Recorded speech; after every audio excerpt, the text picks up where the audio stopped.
नमस्कार, शिव भक्ति भंडार यूट्यूब चैनल में आप सभी का बहुत बहुत स्वागत है। आज की हमारी कथा बहुत ही सुंदर है। तो कथा शुरू करने से पहले मैं आप सभी से हाथ जोड़कर प्रार्थना करती हूँ कि कथा को अंत तक जरूर सुने। और कथा शुरू करने से पहले मैं अपने शिव गुरु के श्री कमल चरणों में कोटि कोटि प्रणाम करती हूँ। जय शिव गुरु, हर हर महादेव, जय माँ पार्वती।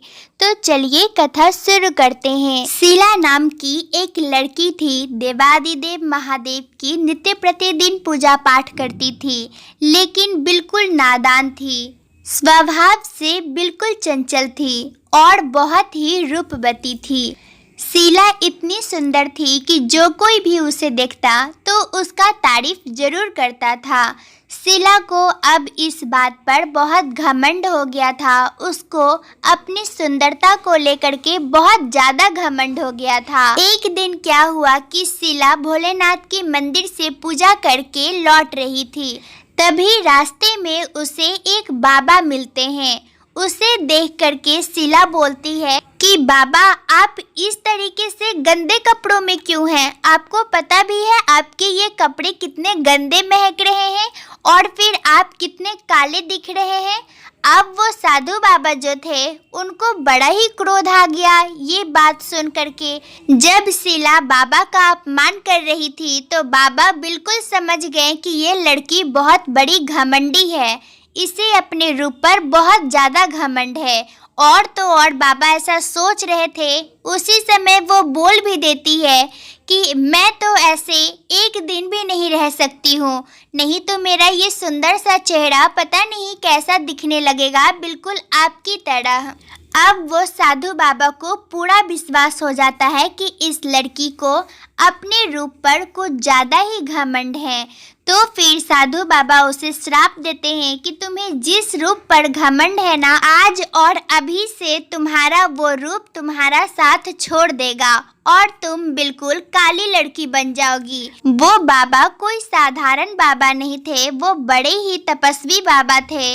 इसलिए उस बाबा का श्राप शीला को लग जाता है और शीला सच में उसी समय एक बदसूरत लड़की बन जाती है।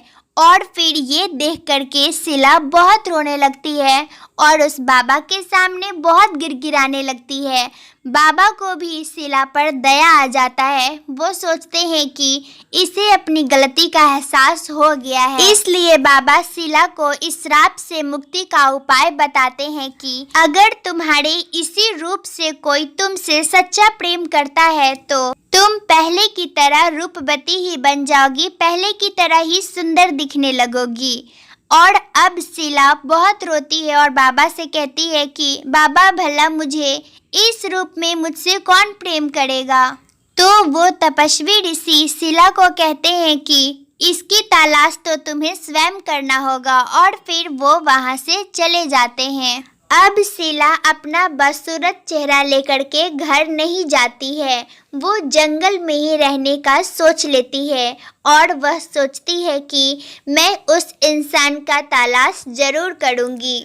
मैं देवादिदेव महादेव की भक्ति इसी जंगल में करूँगी और अगर देवादिदेव महादेव चाहें, अगर उनकी कृपा हुई तो मुझे मेरा चेहरा पहले की तरह जरूर मिल जाएगा और मैं बाबा के इस श्राप से मुक्त हो जाऊंगी। उस दिन से वो वहीं पे जंगल में रहने लगती है और देवादिदेव महादेव का मिट्टी से ही एक शिवलिंग बना करके प्रतिदिन नदी से जल ले जा करके भोलेनाथ के शिवलिंग पर ढारती थी। पर जब वो नदी से पानी लेने आती तो वह नदी के सामने खड़ा होकर के बहुत रोती थी, क्योंकि जंगल में उसे कहीं भी अपना परछाई नहीं दिखता था, अपना बदसूरत चेहरा नहीं दिखता था। लेकिन शीला भोलेनाथ को जल अर्पण करने के लिए नदी से जब जल लेने जाती थी तो उसे अपना बदसूरत चेहरा उस नदी में परछाई के रूप में दिख जाता था और फिर उसे देखते ही शीला फुट फुट कर रोने लगती थी।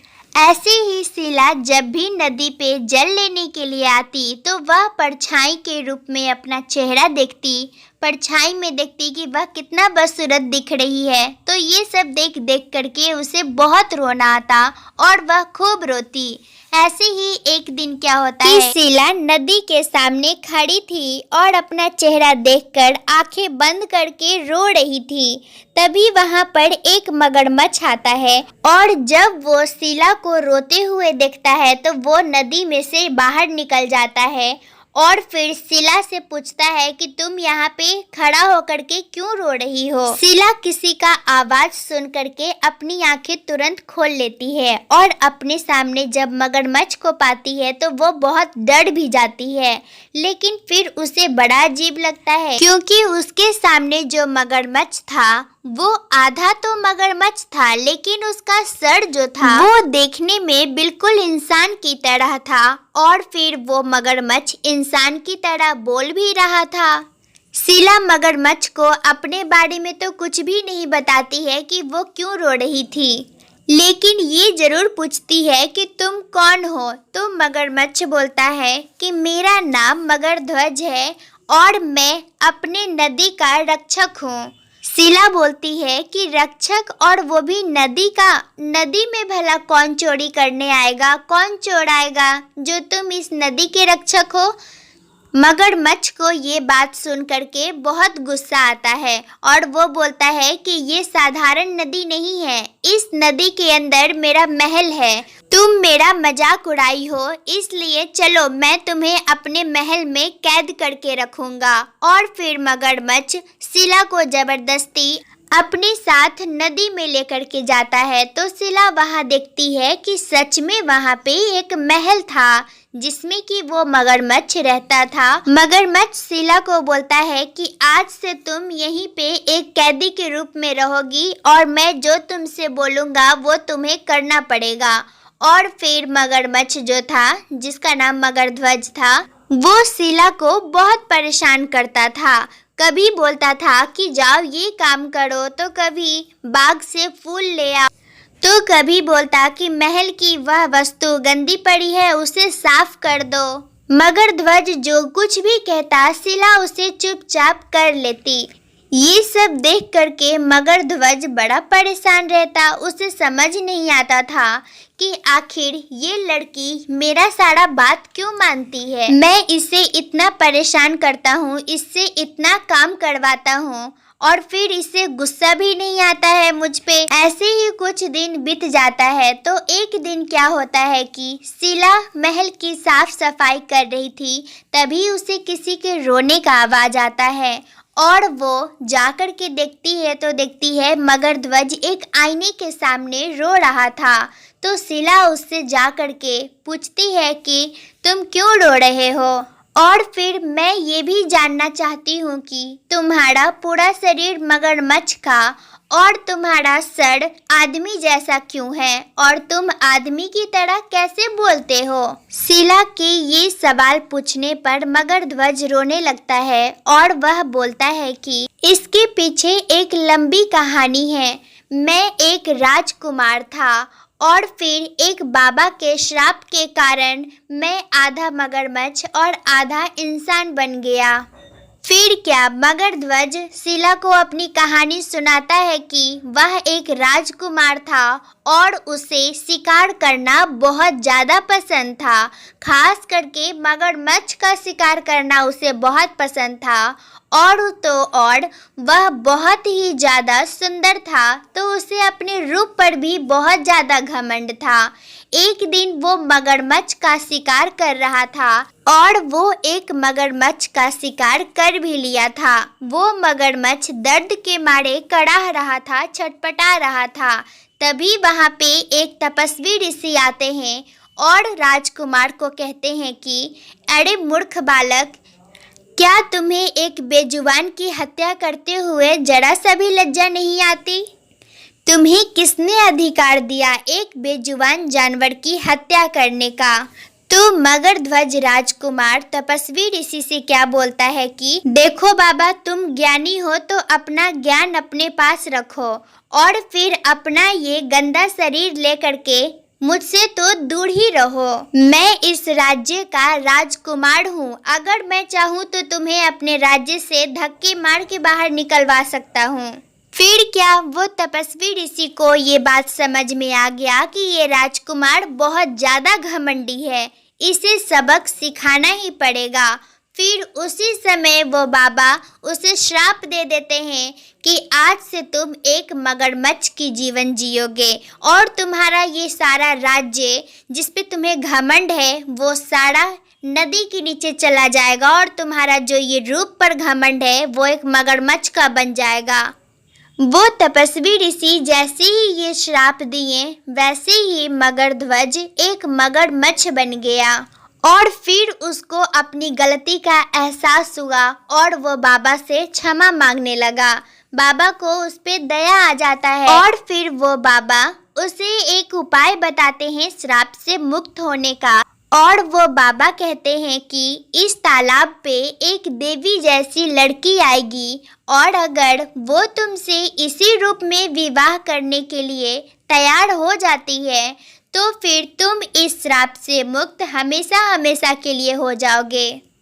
तो मगरध्वज इसी प्रकार से आधा मगरमच्छ और आधा इंसान बन जाता है। वो सारी कहानी अपना शीला को बता देता है और फिर शीला को मगरध्वज ये भी बताता है कि उस लड़की के तलाश में मैं प्रतिदिन नदी किनार पे जाता हूँ और तो और कई लड़की को तो मैं महल में लेकर भी आया हूँ ये सोच करके कि शायद ये वही लड़की होगी जो मुझे इस श्राप से आज़ाद करवाएगी, मुक्त करवाएगी। लेकिन आज तक तो ऐसा नहीं हुआ। जो भी लड़की आई मेरा मगरमच्छ का शरीर देख करके वो डर करके भाग गई। लेकिन मुझे समझ नहीं आता कि तुम अभी तक यहाँ पर कैसे हो, जबकि मैं तुमसे इतना काम करवाता हूँ, तुम्हें इतना परेशान करता हूँ। तो शीला बोलती है कि मैं जाऊँगी भी तो जाऊँगी कहाँ, मेरा तो कोई भी नहीं है, इसलिए मैं सोची कि मैं यहीं पे रह जाती हूँ, इसलिए मैं नहीं गई। शीला अपना कोई भी बात उसे नहीं बताती है कि उसे भी तो श्राप ही मिला था और वो भी रूप के घमंड के कारण ही। फिर एक दिन क्या होता है कि शीला को अचानक से बहुत ज़्यादा बुखार लग जाता है और शीला का पूरा बदन बुखार से तप रहा होता है। ये सब देख करके मगरध्वज बहुत परेशान हो गया, उसे समझ नहीं आ रहा था कि वो क्या करे। तो फिर मगरध्वज शीला के सिर के पास जा करके बैठ जाता है और अपना हाथ शीला के सर पे रख करके भगवान से प्रार्थना करता है कि हे भगवान इसे ठीक कर दो। और फिर मगरध्वज शीला के सर पे हाथ रख करके यही सोच रहा था कि मैं तो शीला को ये सोच करके लाया था कि ये वही लड़की होगी जो मुझे श्राप से मुक्त करेगी और अगर ये वो लड़की नहीं रही तो बाकी सब की तरह ये भी चली जाएगी। लेकिन शीला नहीं गई और मुझे भी इसके साथ रहने की जैसे कि आदत पड़ गई हो। मगरध्वज ये सोच ही रहा था कि मुझे पता ही नहीं चला कि मुझे शीला से सच्चा प्रेम कब हो गया। और जैसे ही वो ये बात सोचता ही है शीला एक सुंदर कन्या बन जाती है जैसे कि वो पहले थी। शीला बिल्कुल ठीक हो जाती है और वो उठ करके बैठ जाती है। मगरध्वज ये सब देखता ही रह जाता है। वो पूछता है कि तुम इतनी सुंदर कैसे बन गई। ये सवाल सुन करके शीला की आंखों में आंसू आ जाता है और वो अपना सारा श्राप वाली कथा मगरध्वज को बता देती है। वो बता देती है कि कैसे उसे भी अपने रूप पर घमंड था और फिर उसके कारण ही उसे श्राप मिला था। और शीला मगरध्वज के सामने हाथ जोड़कर रोते हुए कहती है कि अगर आप मेरे बदसूरत चेहरे से सच्चा प्रेम ना करते तो मैं इस श्राप से कभी मुक्त ना होती। जब आपने मुझे अपने श्राप के बारे में बताया था तभी मुझे सच जान करके आपसे प्रेम हो गया था। शीला के ऐसे कहते ही मगरध्वज पहले की तरह राजकुमार बन गया और पहले की तरह वह बिल्कुल सुंदर सा राजकुमार बन गया और उसके महल भी नदी से बाहर निकल आए और उसकी प्रजा जो सारी मगरमच्छ बन गए थे वापस इंसान बन गए। इस प्रकार देवादिदेव महादेव की कृपा दृष्टि से शिला और मगरध्वज दोनों श्राप से मुक्त हो जाते हैं और फिर मगरध्वज शिला से विवाह करके अपने राज्य का रानी बना लेता है। अब शिला के साथ मगरध्वज भी देवादिदेव महादेव की पूजा किया करता था और फिर अपना राजपाट अच्छे से संभाल लिया। तो इस प्रकार हमारी आज की कथा समाप्त होती है। कथा आपको कैसी लगी? आप चाहें तो कमेंट करके हमें बता सकते हैं। ऐसे ही देवादिदेव महादेव की कथा स्वयं भी सुने और कथा को शेयर करके दूसरों को भी सुनावें। तो चलिए फिर मिलते हैं अगले वीडियो में एक नई कथा के साथ। तब तक के लिए नमस्कार। अंत में प्रेम से बोलिए हर हर महादेव, घर घर महादेव।